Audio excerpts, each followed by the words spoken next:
propósito y voluntad en medio de este mensaje, Señor. Gracias te damos por todo en el nombre de tu precioso Hijo. Amén. Amén. Ahora sí, gracias. Perdón si ya habían empezado y yo no veía. Bueno, vamos a abrir hoy nuestras Biblias en Lucas capítulo 15. Y esta enseñanza hoy, pues es el resultado de varios meses leyendo un libro de Timothy Keller que habla un poco sobre esto y también muchas enseñanzas del Señor a mi vida con este tema en particular. Entonces, vamos a leer Lucas 15 y vamos a leer todo el capítulo. Voy a intentar leerlo rapidito yo, espero me sigan. Yo tengo la versión Nueva Biblia de las Américas, pero no cambia tanto de la Reina Valera. Así que todas están listas, Lucas capítulo 15. Voy a leer, dice así. Todos los recaudadores de impuestos y los pecadores se acercaban para oír a Jesús, y los fariseos y los escribas murmuraban: Este recibe a los pecadores y come con ellos. Entonces Jesús les dijo esta parábola. ¿Qué hombre de ustedes, si tiene 100 ovejas y una de ellas se pierde, no deja las 99 en el campo y va tras la que está perdida hasta que la haya? Al encontrarla, la pone sobre sus hombros gozoso.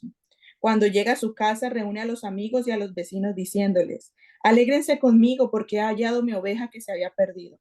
Les digo que de la misma manera habrá más gozo en el cielo por un pecador que se arrepiente que por 99 justos que no necesitan arrepentimiento. ¿O qué mujer, si tiene 10 monedas de plata y pierde una moneda, no enciende una lámpara y barre la casa y busca con cuidado hasta hallarla? Cuando la encuentra, reúne a las amigas y vecinas diciendo: Alégrense conmigo porque he hallado la moneda que había perdido. De la misma manera les digo, hay gozo en la presencia de los ángeles de Dios por un pecador que se arrepiente. Jesús añadió: Cierto hombre tenía 2 hijos, y el menor de ellos le dijo al padre: Padre, dame la parte de la hacienda que me corresponde. Y él le repartió sus bienes. No muchos días después, el hijo menor, juntándolo todo, partió a un país lejano y allí malgastó su hacienda viviendo perdidamente. Cuando lo había gastado todo y vino una gran hambre en aquel país y comenzó a pasar necesidad, entonces fue y se acercó a uno de los ciudadanos de aquel país y él lo mandó a sus campos a apacentar cerdos. Y deseaba llenarse el estómago de las algarrobas que comían los cerdos, pero nadie le daba nada. Entonces, volviendo en sí, dijo: ¿Cuántos de los trabajadores de mi padre tienen pan de sobra, pero yo aquí perezco de hambre? Me levantaré, iré a mi padre y le diré: Padre, he pecado contra el cielo y ante ti. Ya no soy digno de ser llamado hijo tuyo. Hazme como uno de sus trabajadores. Levantándose fue a su padre. Cuando todavía estaba lejos, su padre lo vio y sintió compasión por él y corrió y se echó sobre su cuello y lo besó. Y él le dijo al hijo: y el hijo le dijo, perdón, Padre, he pecado contra el cielo y ante ti. Ya no soy digno de ser llamado hijo tuyo. Pero el padre dijo a sus siervos: Pronto, traigan la mejor ropa y vístanlo. Pónganle un anillo en su mano y sandalias en los pies. Traigan el becerro engordado, mátenlo y comamos y regocijémonos. Porque este hijo mío estaba muerto y ha vuelto a la vida. Estaba perdido y ha sido hallado. Y comenzaron a regocijarse. Su hijo mayor estaba en el campo y cuando vino se acercó a la casa y oyó la música y las danzas. Y llamándolo a uno de los criados le preguntó qué era todo aquello. Y él le dijo: Tu hermano ha venido y tu padre ha matado el becerro engordado porque lo ha recibido sano y salvo. Entonces él se enojó y no quería entrar. Salió su padre y le rogaba que entrara. Pero él le dijo al padre: Mira, por tantos años te he servido y nunca he desobedecido ninguna orden tuya. Y sin embargo, nunca me has dado un cabrito para regocijarme con mis amigos. Pero cuando vino este hijo tuyo, que ha consumido tus bienes con rameras, mataste para él el becerro engordado. Y su padre le dijo: Hijo mío, tú siempre has estado conmigo y todo lo mío es tuyo. Pero era necesario hacer fiesta y regocijarnos, porque este tu hermano estaba muerto y ha vuelto a la vida, estaba perdido y ha sido hallado. Bueno, muy bien. Entonces hoy vamos a ver un poquito de lo que todas nosotras conocemos de la parábola del hijo pródigo. Yo sé que muchas de aquí, y voy a compartirles mi pantalla, eh,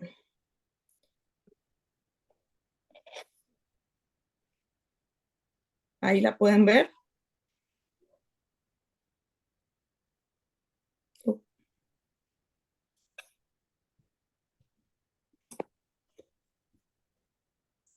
Ay, es que le doy clic acá y se va. Ok, ahí la ven, ¿sí? Ok, bueno, entonces la mayoría de nosotras, como decíamos, hemos escuchado, crecimos escuchando esta parábola. Y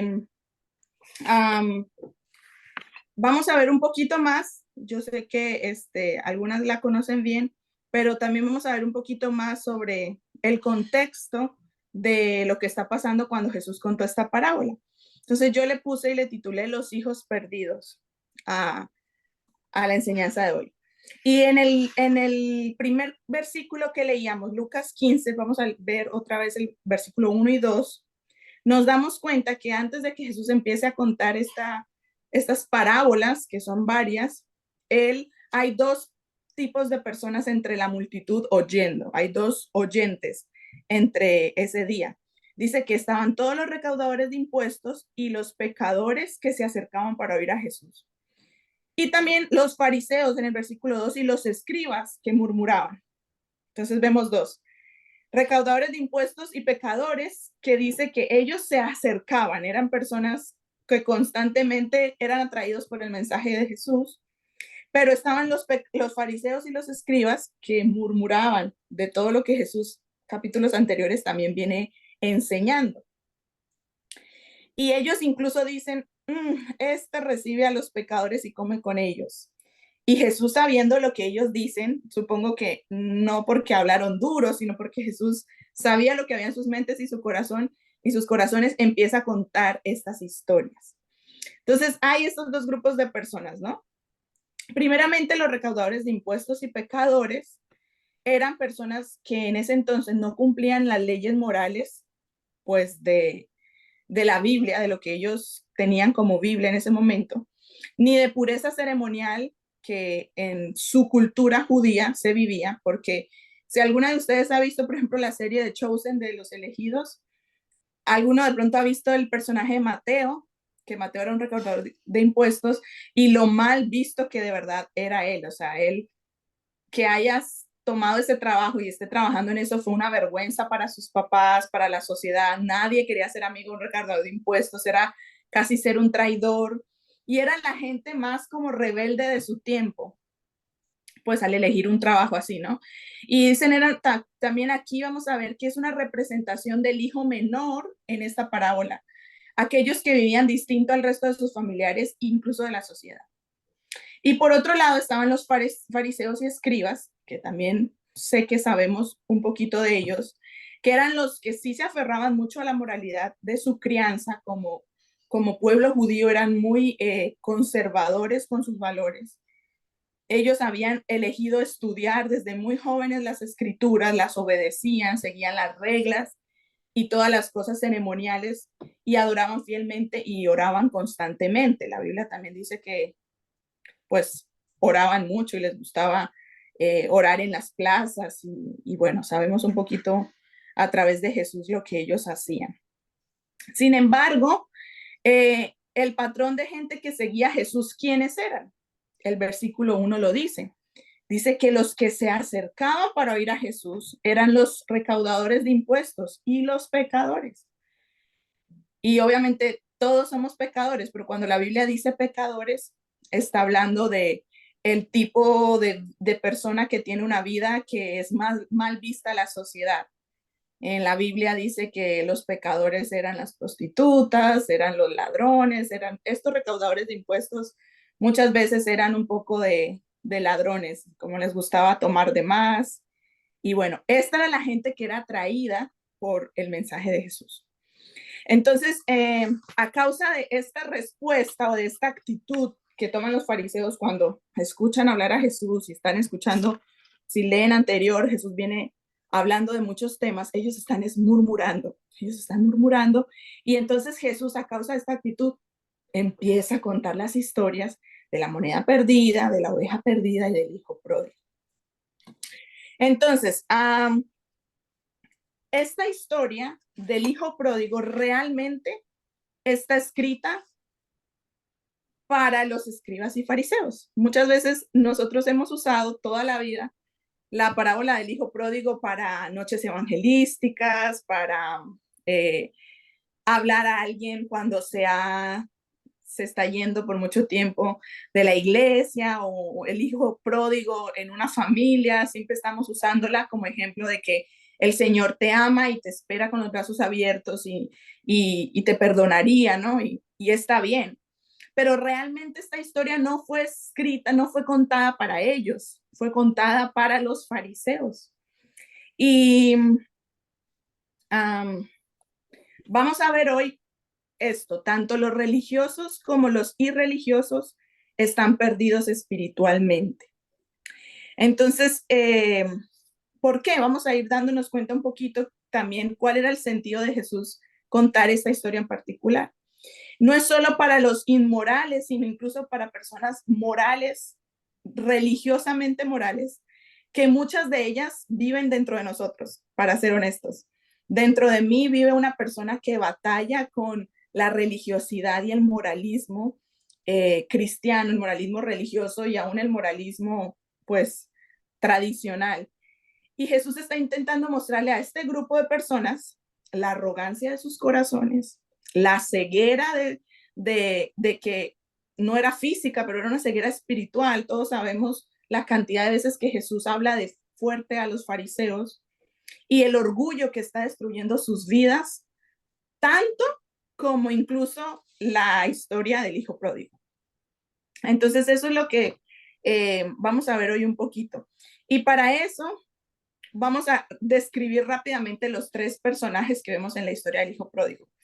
Cuando busqué en Google el hijo pródigo para tomar una imagen de esta enseñanza, no podía encontrar, casi no hay ninguna imagen que hable que hay tres personajes en la historia del hijo pródigo, no hay dos. Todas siempre están mostrando al padre recibiendo, saltando, recibiendo, abrazando al hijo menor, ¿no? Pero realmente nadie toma en cuenta que hay más de 5 versículos, 7, que hablan del hijo mayor también, ¿verdad? Entonces, el primero, hay un hijo sin vergüenza, yo lo llamé así, porque ahora todos sabemos lo que el hijo menor hizo. Este hijo realmente tuvo una actitud y tomó decisiones que para ese tiempo y para esa época y para esa sociedad fueron una vergüenza, una deshonra literal a la familia. El hijo menor estuvo dispuesto a un día, aun si su papá haber muerto, decidir cortar todo lazo familiar con su familia, valga la redundancia, pedir su herencia en vida, la parte de los bienes. Su papá tuvo que ponerse a vender las tierras que de pronto le correspondían a él, dárselas, y él estaba dispuesto a todo lo que fuera de estas cosas con tal de ir tras sus placeres. De verdad, no mostró nada de amor, empatía, respeto, no sé, consideración. Tal vez su papá era un hombre anciano, mayor, no sabemos, ¿verdad? Pero un hijo totalmente sin vergüenza. Y está el padre también, está este otro personaje muy interesante para la época. Es un personaje bastante particular porque la figura de un padre judío en ese tiempo, incluso todavía, pero aún más en ese tiempo, es que los padres, el sentido patriarcal es muy fuerte en esa cultura. Un padre es la autoridad máxima. Si el padre está vivo, es la autoridad máxima. Un padre muestra respeto, muestra seriedad. En esta cultura están acostumbrados, incluso si es necesario, cortar lazos familiares con un hijo rebelde, con un hijo adúltero, con un hijo ladrón. Vemos incluso las leyes. Habían padres que llevaban a sus hijos a que fueran y los apedrearan por mentirosos, por desobedientes. Eran padres fuertes en esta cultura. No vamos a decir que no amaban a sus hijos, pero lo más primordial era la vergüenza y el honor, porque la cultura judía es una cultura como nosotros los colombianos, una cultura de vergüenza y honor. Entonces, este padre o los padres de ese tiempo solían ser personas fuertes, figuras rigurosas, incluso capaces de hacer lo que sea con tal de que sus hijos tuvieran consecuencias de sus actos. Así que es muy anormal encontrar las actitudes que vemos en este padre, en esta parábola. Todos vemos que fue un padre que cuando el hijo dijo irse, pues bueno, él tomó y vendió y le dio parte de sus cosas. Me imagino que tenía sus pensamientos y sus opiniones, pero lo dio para que él se fuera y no sabemos cuánto tiempo duró el hijo afuera. No sabemos si fue meses o años, pero cuando lo malgastó todo y decidió regresar, este padre no estaba dispuesto a llevarlo a las afueras, a que lo juzgaran, no estuvo dispuesto a decir, en el momento que tú salgas de mi casa, no te quiero volver a ver jamás, no eres más hijo mío. A veces se quitaba los apellidos o no se consideraba más miembro de la familia, sino que fue un padre que no tuvo nada de reparo en alzar sus vestidos y correr tal vez en sandalias o sin sandalias a recibir a su hijo, el cual todos los días salía a ver si de pronto venía ese día o regresaba.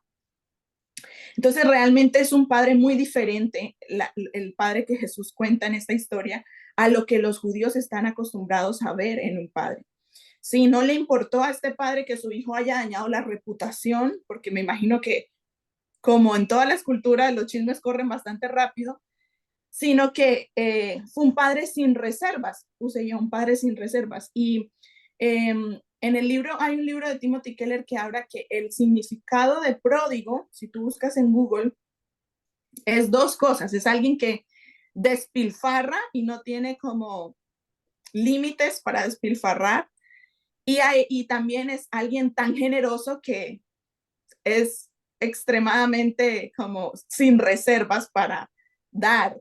Y creo que este padre es eso, es un padre sin reservas, es un padre pródigo también en el sentido de la palabra de que no escatimó la gracia, la misericordia para con su hijo cuando llegó el tiempo de recibirlo.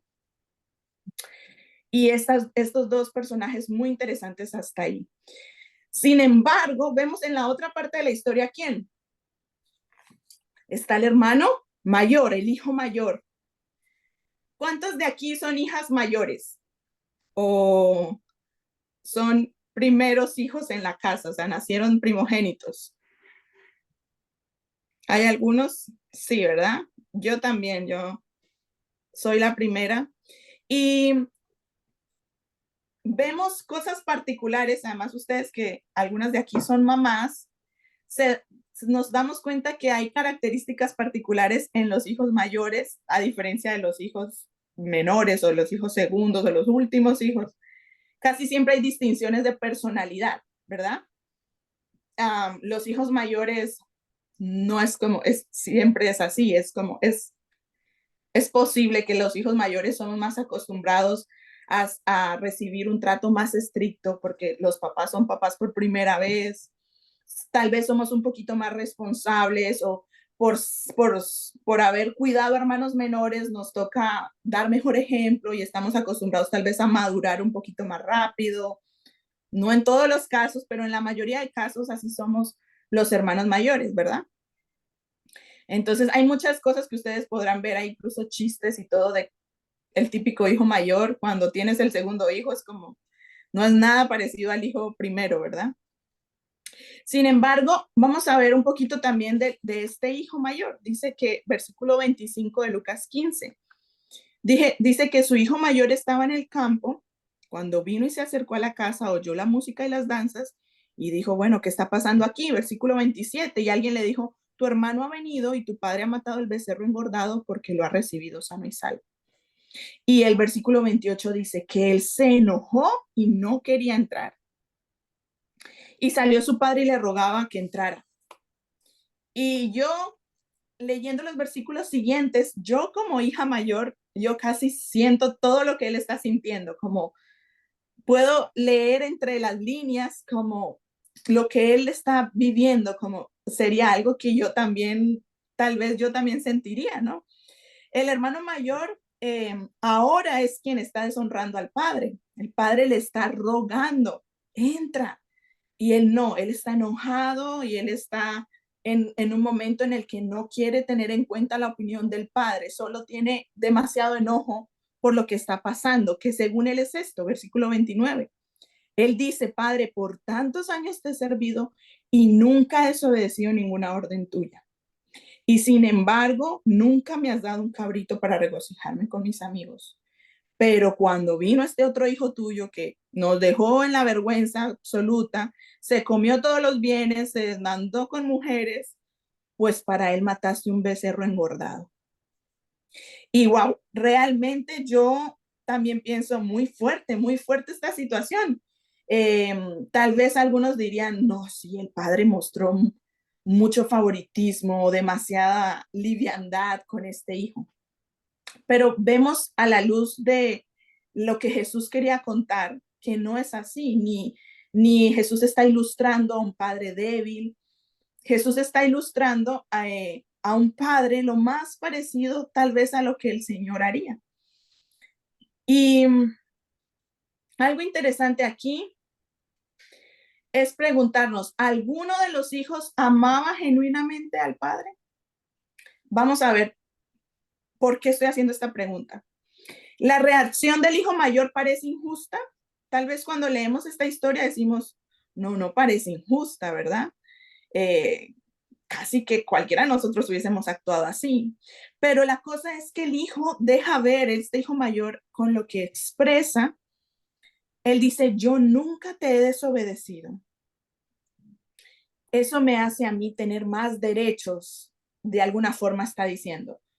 Si hay alguien que merecía que tú mataras o dieras un cabrito, para mí, sería para mí, ¿sí? Sería yo que he estado contigo, papá, que te ayudo, que he estado, no sé, al frente de los negocios familiares. Y algo más interesante aún de esta historia, me parece a mí, es que después de contar la historia, Jesús nunca cuenta si al final el hijo mayor entra a la fiesta. No sabemos cómo termina esta historia. Esta historia termina ahí. El padre diciéndole, todo lo mío es tuyo, pero era necesario hacer fiesta y regocijarnos. Ni siquiera le da tantas explicaciones al hijo mayor. Le dice, esto que está pasando era necesario que pasara así. Y se acaba la historia. Y ustedes pueden hacer sus conjeturas de qué creen. Al final entró, no entró, se dividió la familia aún más, se reconciliaron. No sabemos, ¿verdad? Sin embargo, Jesús ilustra muy bien a través de esta historia las dos formas en las que el hombre intenta encontrar satisfacción y aprobación en Dios. Una es el cumplimiento religioso y otra es el autodescubrimiento. ¿Qué quiere decir esto? No solo los humanos, sino también los cristianos, incluso cuando venimos a la fe, batallamos por ir con alguna de estas dos tendencias, o es volvernos estrictos en el cumplimiento religioso de nuestra fe, porque la fe como la religión, el cristianismo como religión, tiene unas cosas, unas reglas que las tomamos de la Biblia, que creemos que esto es la verdad, y entonces nos volvemos estrictos en el cumplimiento de estas. O incluso lo vemos en los humanos, en la gente que no tiene igual, pues fe o no está regido por la Biblia. Algunas personas, el fin de su vida es ser autodisciplinados. Ellos quieren despertar temprano y ellos han decidido cuidar su salud y ellos corren tantas millas cada día y comen bien y cuentan sus calorías y dan al prójimo e intentan vivir lo más riguroso a lo que sería moralmente correcto. Y está el otro bando que a veces encontramos tanto en la iglesia como en el mundo, de los que queremos encontrar satisfacción y aprobación en el autodescubrimiento, en lo que me parece bien que es a mí, en el ir tras mis deseos. A veces vemos y hemos contado mucho estas historias a los jóvenes, porque suelen ser a veces los jóvenes más, pero en realidad somos todos, los que somos muy liderados por los placeres, ¿no? Estamos en la etapa, las jovencitas a veces en la etapa en la que le dicen a los papás, tú no sabes nada del mundo, yo sí. Tú no sabes que la moda ahora es esta, mamá. Tú no sabes que lo chévere ahora es esto. Como si los papás no supieran y no hubiesen pasado por eso, ¿verdad? O están a veces los cristianos dentro de nuestras iglesias, que aunque son cristianos y se supone que Cristo es su Señor, realmente están encontrando la aprobación y la satisfacción, no en Dios. Dios no es su Señor sigue siendo ellos. Lo que a ellos les parece que es correcto, como ellos quieren vivir, es como, sí, leen la Biblia todos los días, pero no la aplican mucho, no la aplicamos mucho. Estamos al final yendo por lo que me hace sentir bien. Vemos mucho eso en las iglesias hoy en día, ¿no? Lo que le gusta a la gente, pues darles eso, porque ya lo demás es muy anticuado o cosas así. Entonces, tendemos a ir a esos dos bandos siempre, hermanas, a raíz de nuestro pecado y el pecado de nuestro corazón. Y lo más probable es que nosotras dos incluso hayamos sido alguna de estas dos en algún punto. Yo pensaba en esto un poquito como, bueno, no necesito ser una u otra. Quizá yo he sido las dos. Y yo he sido las dos en algún momento de mi vida. Incluso, no sé si han visto, les ha pasado, es su historia o han visto esa historia en la iglesia, pero a veces está el cristiano que fue carnal, un cristiano carnal por varios años. Y luego, o estuvo mucho en el mundo, qué sé yo, o el típico persona que tiene un gran testimonio que contar. Y cuando viene al Señor, su forma de equilibrar en su mente ese estilo de vida que tuvo fue volverse el tipo riguroso, estricto, que lee la Biblia y se levanta a ayunar y entonces nunca falta a la iglesia y entonces quiere que la forma en la que él está viviendo su fe sea la forma en la que todos los demás deben vivir su fe porque le parece que así es correcto, porque es una forma de esa persona equilibrar. O a veces es al revés, o a veces tú has sido el religioso, el típico hijo como yo que crecí en iglesia y llega un punto en que nos hartamos de la iglesia y entonces nos vamos al mundo y ya entonces queremos vivir lo que no hemos vivido, ¿no? Si usted creció en un hogar cristiano, sabe que eso es muy, muy común. O hemos sido, sí, cualquiera de los dos. Entonces, lo que pasa con estas tendencias, con estos extremos, es que nos llevan a morir poco a poco espiritualmente, hermanas. Al final, no es un hijo el que está perdido. Son dos hijos en esta historia los que están perdidos, los que están alejados de verdad de su corazón, de su padre. Y volvemos a analizar lo que dice el hermano mayor en el versículo 29. Él le dice, Padre, yo te he servido por años, dice, yo nunca te he desobedecido y nunca tú me has dado tal y tal cosa, ¿no? Este hijo no se siente lejos del padre por su conducta, porque ha sido muy bueno toda la vida, sino se siente lejos del padre a raíz de su conducta. Es por causa de su conducta que ahora le dice, casi le está diciendo al padre, siento que ya no me amas, siento que no me respetas, no me honras, porque si alguien merece que tú le trataras de esta forma, sería yo.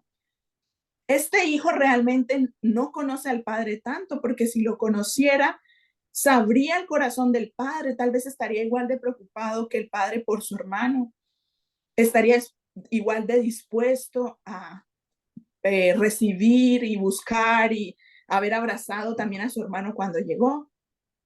Y al final, hermanas, eso es lo mismo o se traduce a lo mismo de orgullo, es orgullo en nuestro corazón. Solo que son dos formas en las que el orgullo se viste. El orgullo no siempre dice, no, no quiero, no, no voy a hacer eso. El orgullo a veces dice, voy a hacerlo, porque haciéndolo creo que voy a ser mejor, porque haciéndolo creo que al final voy a conseguir algo que quiero, ¿verdad? Y al final estos dos hermanos son muy parecidos, no son tan diferentes, son muy parecidos. A ninguno le importa realmente entender por qué el padre está haciendo lo que está haciendo.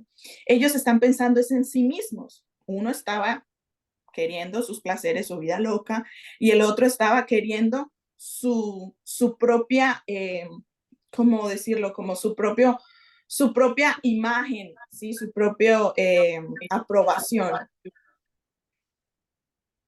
¿Alguien dijo algo?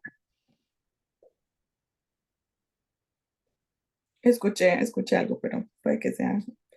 Ok, entonces algo que yo estaba analizando es que es una frase que creo que Tauser dice, es que todos adoramos algo. Pensemos en esto, hermanas, todos adoramos algo. Hoy aquí, sentadas las que están ahí, todas están adorando algo. Uno quiere creer que todas están y vinieron a la iglesia para adorar a Dios. Es lo que quisiéramos creer, pero no necesariamente. Pero sí estamos todas adorando algo. La cosa es, ¿a qué estamos adorando? ¿Sí? Mañana, que es la Santa Cena, esperamos, o se supone que es la idea de la Santa Cena, que todos vengan con sus ojos y su mente concentrados en adorar al Señor y el sacrificio de Cristo en la cruz. Pero no necesariamente todos están adorando eso. Sí, yo puedo estar en rebeldía y alejado de Dios, ya sea rompiendo las reglas o cumpliéndolas todas diligentemente. Porque el asunto de la adoración viene del corazón, nunca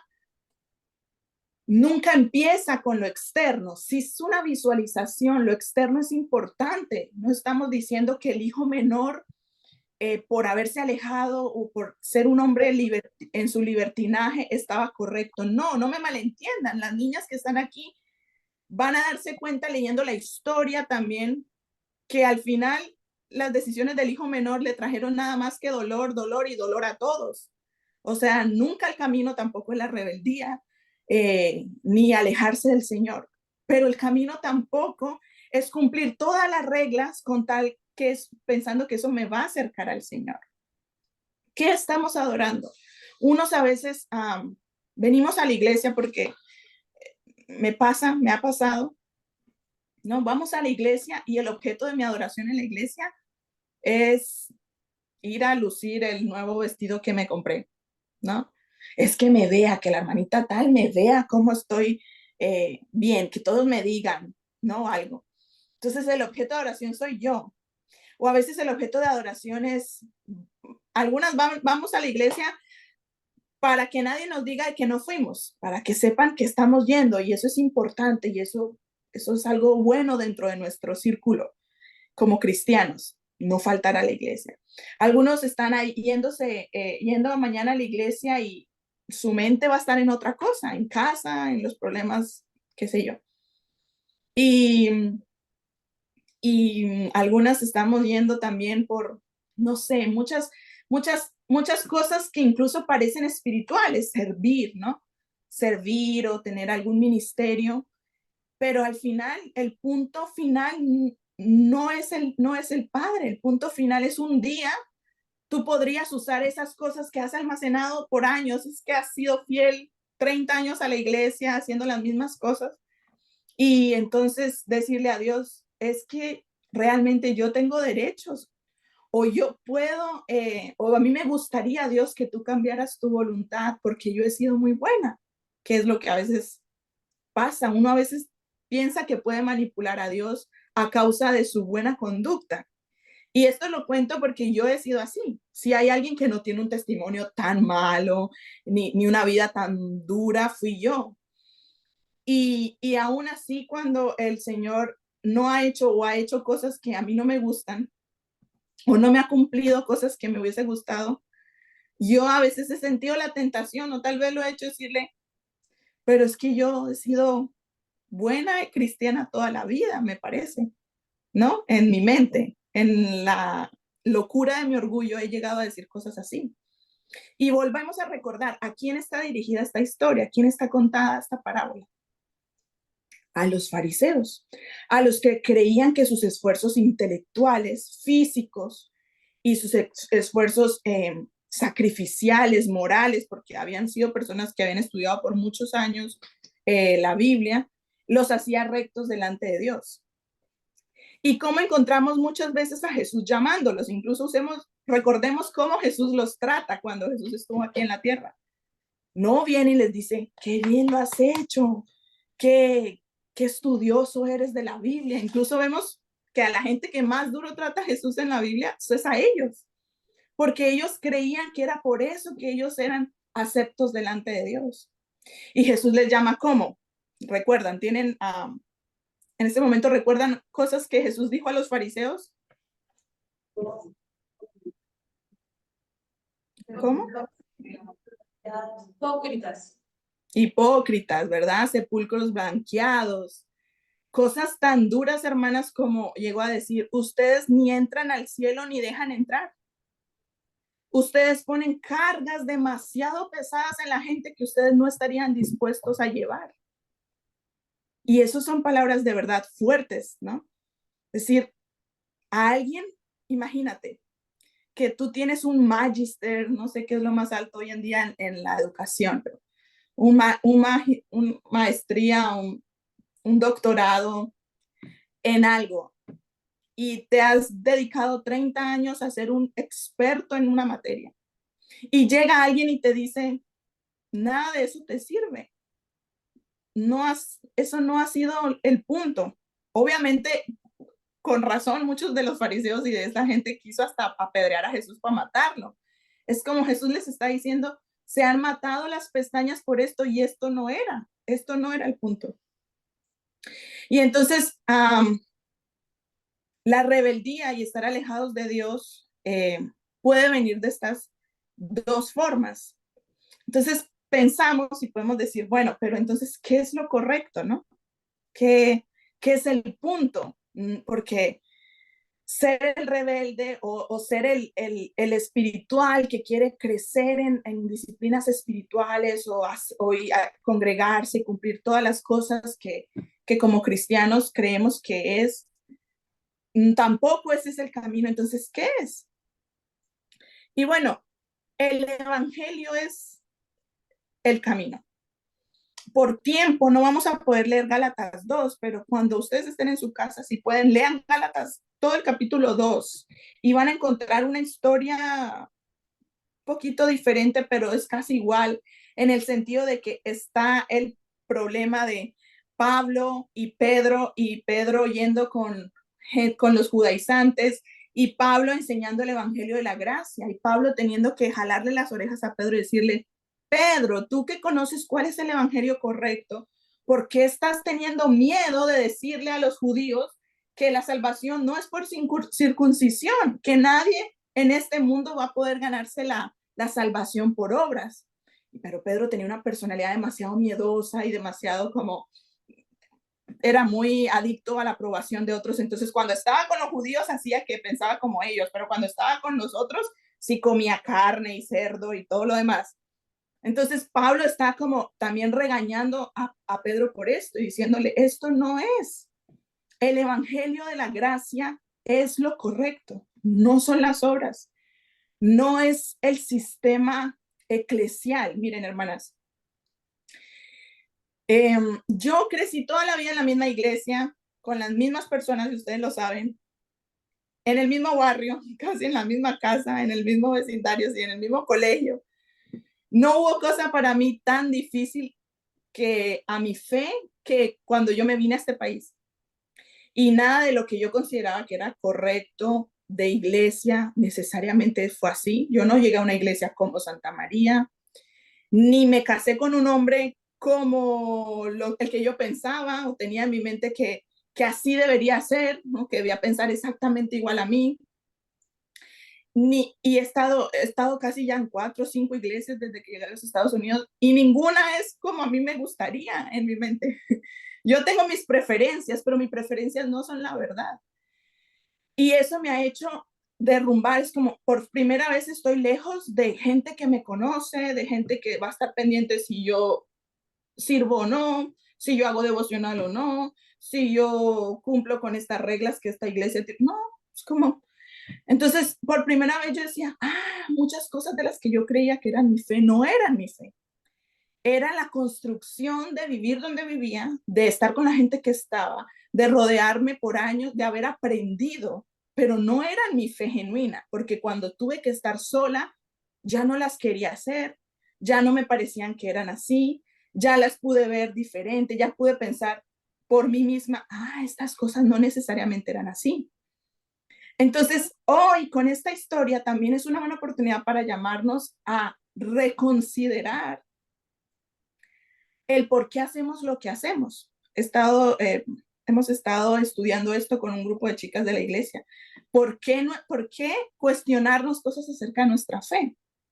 ¿Por qué? ¿Por qué cantamos de esta forma? ¿Por qué creo esto? ¿Por qué proclamamos esta doctrina? ¿Por qué? ¿Por esto? ¿Porque me lo enseñaron así o porque de verdad está en la palabra? O cosas así. Y rápidamente vamos a ir a Lucas 18:14. Lucas 18:14, una hermanita. Y si otra hermana tiene Lucas 7:36, que me pueda ayudar, lo agradecería. ¿Quién tiene Lucas 18:14?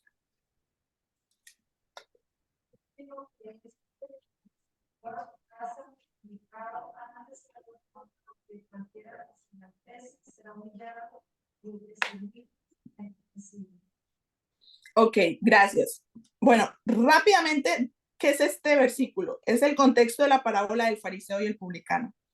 También la conocemos. Si no la conocemos, vamos a contar rápidamente que llegaron dos hombres a orar al templo y uno era el fariseo y el fariseo puesto en pie dice que oraba así: Dios, te doy gracias porque no soy como los demás hombres, estafadores, injustos, adúlteros, ni aún como ese que está allá, recaudador de impuestos. Yo sí ayuno 2 veces por semana y doy el diezmo de todo lo que gano. Y a cierta distancia estaba el recaudador de impuestos puesto de pie, y él no podía ni siquiera alzar los ojos al cielo, sino que se golpeaba el pecho diciendo: Dios, ten piedad de mí, pecador. Y ahí sí dice lo que la hermana leyó. ¿Cuál descendió justificado a su casa? ¿Verdad? Este recaudador de impuestos. Ahora vamos a Lucas 7:36. ¿Quién lo tiene? Ah, ah, si quieren, no el 36, porque va a ser mucho. Vamos a leer del 44 al 48.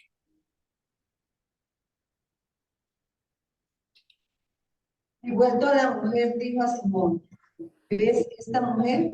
Entra en tu casa y no me diste agua para mis pies, mas esta ha regado mis pies con lágrimas y los has enjuagado con tus cabellos. No me diste beso, mas esta desde que entré no ha cesado de besar mis pies.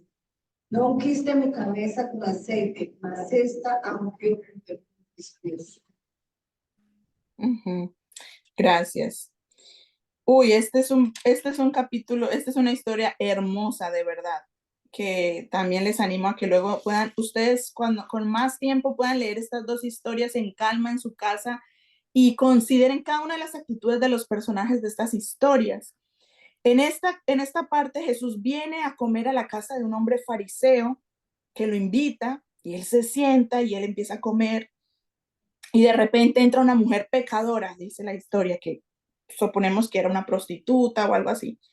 Y dice que esta mujer trajo un frasco de perfume y lo empezó a regar sobre el Señor en sus pies, llorando, comenzó a regar sus pies con lágrimas y los secaba con los cabellos de su cabeza. Besaba sus pies y los ungía con el perfume.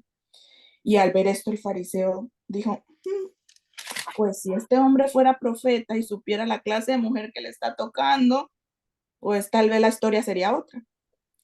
Y entonces Jesús le dice: Simón, tengo algo que decirte.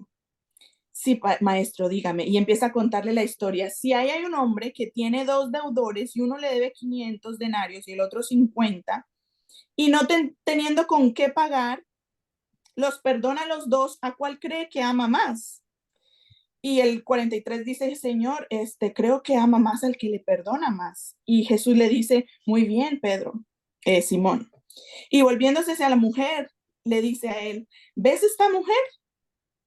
Bueno, esta mujer, yo entré a tu casa y tú no me diste agua para mis pies, y ella ha regado mis pies con lágrimas. No me diste beso, pero ella no ha cesado de besar mis pies. No ungiste mi cabeza con aceite, pero ella ungió mis pies con perfume. Por lo cual te digo que sus pecados, que son muchos, han sido perdonados porque amó mucho. Pero a quien poco se le perdona, poco ama. Entonces Jesús le dijo a la mujer: tus pecados te han sido perdonados. Impactantes son estas dos historias. Y las puse ahí, hermanas, porque esta es también una ilustración correcta de lo que es el evangelio de la gracia.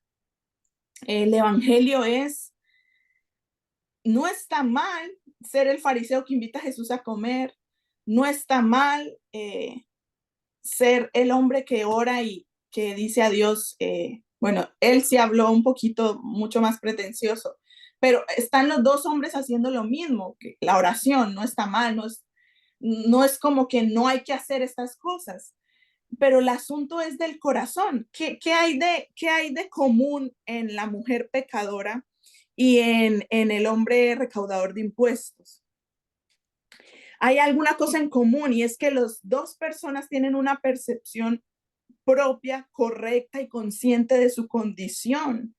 Ninguno está creyéndose más. La mujer, sabiendo que era pecadora, hace un acto de adoración al igual o semejante a lo pecadora que ella es. Pero seguramente el fariseo, si fuera consciente de su condición, hubiese hecho algo igual o más grande, hubiese adorado a Jesús de una forma más impresionante. Si el hombre fariseo en la oración hubiese también dicho, es que aunque yo ayuno y aunque yo de verdad pues no mato ni hago cosas, yo soy igual de pecador y necesito la propiciación y necesito el perdón igual. No hubiese dicho todo lo que dijo creyendo que era lo correcto. El evangelio nos da a nosotras, hermanas, la necesidad primero de recibir la gracia. Ya saben, hay gente que no se va a salvar en este mundo porque no tuvo no se le fue dado el suficiente arrepentimiento para abrir sus ojos y decir, necesito un salvador y aceptar la gracia, ¿no? Son demasiado orgullosos para creer que necesitan algo o una salvación o un salvador. Pero el evangelio también es la humildad para mantenernos en esa gracia toda la vida hasta que nos muramos y la capacidad para darla a otros. No solamente la recibí yo, qué bueno, fuiste salvo, pero de ahí en adelante, entonces construimos nuestra vida cristiana sobre obras y nos volvemos un hijo mayor, un hermano mayor como el de la historia, sino la capacidad de también darla a otros. Y ahí fue aquí puse lo que ya les dije, ¿no? La percepción propia de su condición llevada totalmente hacia Cristo es lo correcto, hermanas. Si las personas supieran quiénes somos, sabrían que somos mucho peores de lo que ellos imaginan. Si, por ejemplo, mi esposo o sus esposos, que casi que son las personas que más nos conocen porque viven con nosotros 24/7 o sus hijos. Aún así, yo soy peor de lo que él imagina, porque él no conoce mi corazón ni sabe la cantidad de veces que yo peco en mi corazón y en mi mente con el Señor. Pero esta mujer y este hombre publicano eran conscientes de su necesidad hacia Cristo y estaban conscientes del pecado de otros, no, de su propio pecado, de su propia condición. Entonces, volviendo a la historia, ¿qué necesita experimentar el hermano mayor en esta ocasión? Mire lo que el papá dice, lo que el padre de la historia dice. Volvamos a Lucas 15. El padre, al escuchar lo que el hijo dice, simplemente le responde, hijo mío, tú siempre has estado conmigo y todo lo mío es tuyo. Eso fue todo lo que el papá contestó. Pero qué interesante es esto. No le está argumentando al hijo su decisión, no está poniéndolo, es verdad, tú has sido un hijo demasiado esforzado, no hombre, la regué, deberías haber sido tú. No, le reafirma lo que es, le da una afirmación concreta. Tú has estado conmigo, sí, pero también todo lo mío es tuyo. Y esto nos habla de la libertad de su posición como hijo. Este hijo necesitaba recordar que el amor del padre lo obtenía solamente por ser hijo. No tenía que ganárselo. ¿Quién le dijo a él que necesitaba ganárselo? Por haber nacido en esa familia y ser el hijo de fulanito, ya se supone en lo natural que un padre te va a amar por eso. Pero sus obras son un resultado de saber cuál es su identidad dentro de la familia. Ahora, somos conscientes, ¿no? Los padres esperan que los hijos sean buenos, es lo que se esperan. Todos sabemos que no todos son hijos obedientes, pero los padres esperan eso porque es como lo natural, ¿no? Es como si yo te cuidé en el vientre, si yo he alimentado de ti, pues por lo menos cumple con tus deberes y haz tus cosas y cumple con tus responsabilidades, ¿no? Pero las obras aquí, nuestras obras, por ejemplo, como cristianos, son buenas. Santiago dice, la fe y las obras tienen que ir juntas, pero la fe, las obras son un resultado externo de lo que ha pasado en el interior.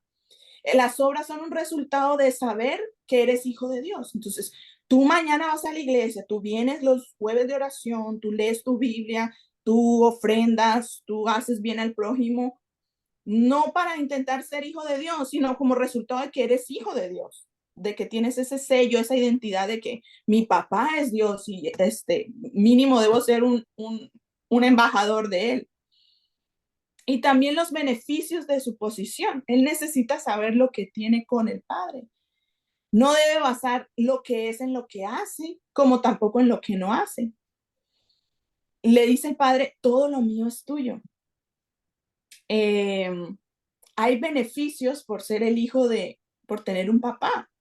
A veces los papás son los que nos prestan dinero, a veces los papás son los que nos sacan de un apuro, nos aconsejan algo. Hay beneficios. No es porque sean muy buenos.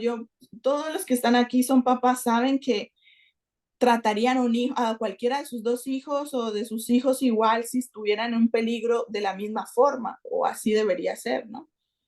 Es igual con Dios, hermanas. El beneficio de usted y yo conocer lo que somos en Cristo, lo que somos en Dios, nos va a arrebatar del orgullo, de la prepotencia, de la arrogancia, de un día usar nuestro buen comportamiento como cristianos o lo mucho que yo sirvo como excusa o como forma de manipular a Dios o como forma de ganarme algo, que igual no lo vas a hacer con Dios. Dios no se va a dejar manipular de eso. Pero hay una frase que Timothy Keller dice aquí, que la puse, dice, también necesitamos arrepentirnos de las razones por las que alguna vez hicimos las cosas bien. ¿Qué quiere decir? A veces cuando pareciera que hemos hecho todo bien, hay que analizar si de verdad hemos hecho todo bien. En el sentido de que cuál es la motivación de haber hecho esa cosa bien, ¿sí? ¿Cuál es la motivación de nunca haber querido que nadie me vea en mal testimonio? ¿Cuál es la motivación de hacer lo correcto, lo que pienso que me da un buen estatus social dentro de los hermanos de la iglesia o o con tu relación con Dios? Yo estoy haciendo esto por el Señor, de verdad. Yo estoy haciendo esto por un deseo genuino, porque yo amo al Señor, no porque me importe más los otros, no porque me importe cómo me verían los otros si no lo hago, ¿verdad? Entonces hay que analizar y a veces arrepentirnos de las cosas por las que alguna vez hicimos las cosas bien, ¿verdad? Analizar la motivación de tu corazón. Y para terminar, preguntarnos esto, ¿es tu corazón doblegado al amor de ese Padre bondadoso en gracia? Ahora, el hijo mayor realmente era motivado por este Padre lleno de gracia y de bondad. ¿Es por él que haces lo que haces? ¿Es por él que viniste hoy? ¿Es por él que vienes mañana a la iglesia? ¿Es por el Señor que vas a cantar? ¿Es por el Señor que sacaste aparte esa ofrenda y vas a ofrendar? ¿Es por el Señor que cumples con tus disciplinas espirituales? ¿Es por el Señor que eliges meterte en un ministerio? ¿Es por el Señor que eliges salirte de un ministerio? Pensar todo eso y que podamos ser realmente confrontadas con la belleza y el tesoro que es Cristo. En este caso sabemos que el padre de la historia representa a Dios, pero vamos a hablar en cuanto a Cristo. Cristo es el tesoro de nuestra fe. No podemos estar distraídos. Incluso Gálatas, si leen Gálatas, Pablo usa una frase tan buena para describir lo tonto que es tener un tesoro e irte por otra cosa que no es el tesoro. Y es cuando Pablo dice, Gálatas insensatos, Gálatas estúpidos, ¿quién les hizo creer que debía ser por obras? Cuando el punto de la fe es que es Cristo quien justifica al hombre. Que conocer a Cristo nos lleve a hacer cambios en nuestra vida cristiana, hermanas, pero conocer a Cristo realmente. No venir a la iglesia, no haber sido cristiana hace 30 años. No, creer, conocer a Cristo, tener una relación personal con Él, tener un corazón que es movido porque yo amo a mi Señor. Yo estoy agradecida con mi Señor. No importa si Él, seamos honestas, a veces pareciera que hay vidas o hay personas que viven vidas un poquito mejor que la nuestra. Y decimos, hombres, gente bebedora, infiel, chiflados, tienen vidas hasta dentro de la iglesia, o sea, con un pie en la iglesia y en el mundo, y pareciera que les va bien, que tienen un buen matrimonio, que tienen plata, y a veces uno en el sufrimiento dice, pero, ¿por qué no? Bueno, porque el tesoro de nuestra vida al final no es la vida misma, el tesoro de nuestra vida incluso dice la afirmación que escribieron los puritanos, dice, el tesoro de nuestra vida en la vida y en la muerte es Cristo, porque amamos a Cristo más que a sus regalos. Y que eso nos lleve a, a tomar acción, a hacer cambios en nuestra vida por ser personas que aman realmente al Padre, que sabemos dar gracia, pero también recibir esa gracia. Entonces, para memorizar y como llevarnos en nuestro corazón, voy a poner los últimos 2 versículos del capítulo de Lucas 15. Y su padre le dijo, para que nos llevemos esto para nosotras, hijo mío, tú siempre has estado conmigo y todo lo mío es tuyo. Pero era necesario hacer fiesta y regocijarnos porque tu hermano estaba muerto y ha vuelto a la vida, estaba perdido y ha sido hallado. Entonces, al final, Dios no es motivado por lo mucho que haces, sino por lo arrepentido que vives. Entonces, si eres un cristiano todos los días en arrepentimiento, ese es el punto. Dios te ama por lo que es, pero Dios se complace en que vivamos vidas arrepentidas y de verdad vidas genuinas, sin hipocresía. De hacer lo que hacemos. Está bien, venimos a la iglesia y sí podemos hacer y vivir vidas como cristianas y moralmente correctas, que está bien, pero las podemos hacer concentrados y en la motivación correcta, que es que amamos al Señor. Entonces, esto era lo que hasta ahí vamos a finalizar y eso era lo que quería. A ver, ¿cómo es esto? Ahí, ¿verdad? Creo que sí. Lo que queríamos compartirles hoy y vamos a orar. Si tienen de pronto alguna cosa que aportar, que añadir, no sé, podemos llevarnos eso también y irlo pensando esta noche en el resto de la noche. Si no, es todo y vamos a orar. Señor, gracias por tu misericordia y tu gracia dada a cada una de nosotros mediante el Evangelio. Gracias porque Cristo vino a enseñarnos tanto acerca de la humildad, del